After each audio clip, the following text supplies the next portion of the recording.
പെരിഞ്ഞനത്തെ ഭക്ഷ്യവിഷബാധയേറ്റുള്ള മരണത്തിൽ പോലീസ് അസ്വാഭാവിക മരണത്തിന് കേസെടുത്തിട്ടുണ്ട്. പോസ്റ്റ്മോർട്ടം റിപ്പോർട്ട് ലഭിച്ചതിന് ശേഷം നരഹത്യ ഉൾപ്പെടെയുള്ള വകുപ്പുകൾ ചുമത്തുന്നത് പരിശോധിക്കും. ജെയ്സൺ, പെരിഞ്ഞനത്തെ കാര്യത്തിൽ പോസ്റ്റ്മോർട്ടം റിപ്പോർട്ട് എപ്പോഴാണ് ലഭ്യമാവുക?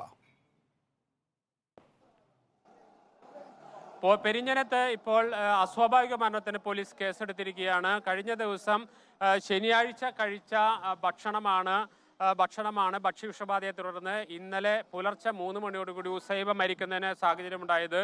ഇതിനുശേഷം പോസ്റ്റ്മോർട്ടം തൃശ്ശൂർ മെഡിക്കൽ കോളേജ് ആശുപത്രിയിൽ പോസ്റ്റ്മോർട്ടം നടത്തി. ആ പോസ്റ്റ്മോർട്ടത്തിന് ശേഷം അതിന് വിശദമായ റിപ്പോർട്ട് ലഭിക്കേണ്ടതുണ്ട്. അതോടൊപ്പം തന്നെ ഇവരുടെ ആന്തരിക അവയവങ്ങൾ കൂടി പരിശോധനയ്ക്ക് അയച്ചിട്ടുണ്ട്. ഇത് മയോനൈസ് ഉപയോഗിച്ചിട്ടാണോ ഈ അപകടമുണ്ടായത്, അതോ ഈ കഴിച്ച ഭക്ഷണം എത്രമാത്രം മരണകാരണമായിട്ടുണ്ട് എന്നടക്കമുള്ള കാര്യങ്ങൾ വിശദമായ രാസപരിശോധനയ്ക്ക് ശേഷം മാത്രമേ വ്യക്തമാകൂ. അതിനുശേഷം മാത്രമേ ഈ ഹോട്ടൽ ഉടമകൾക്കെതിരെ നരഹത്യ കേസെടുക്കൂ. അതുവരെ അസ്വാഭാവിക മരണത്തിന് കേസെടുത്ത് അന്വേഷണം തുടരാനാണ് തീരുമാനം. ഇപ്പോൾ 47ഓളം പേരാണ് അന്ന് ഭക്ഷ്യവിഷബാധയേറ്റതിൽ വിവിധ ആശുപത്രികളിലായി ചികിത്സയിലുള്ളത്.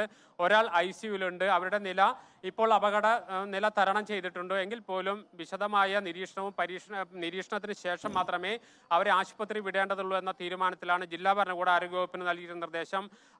അതുകൊണ്ട് തന്നെയാണ് ആ ഹോട്ടൽ പൂർണ്ണമായി അടയ്ക്കുകയും അവർക്കെതിരെ വധശ്രമത്തിന് കേസ്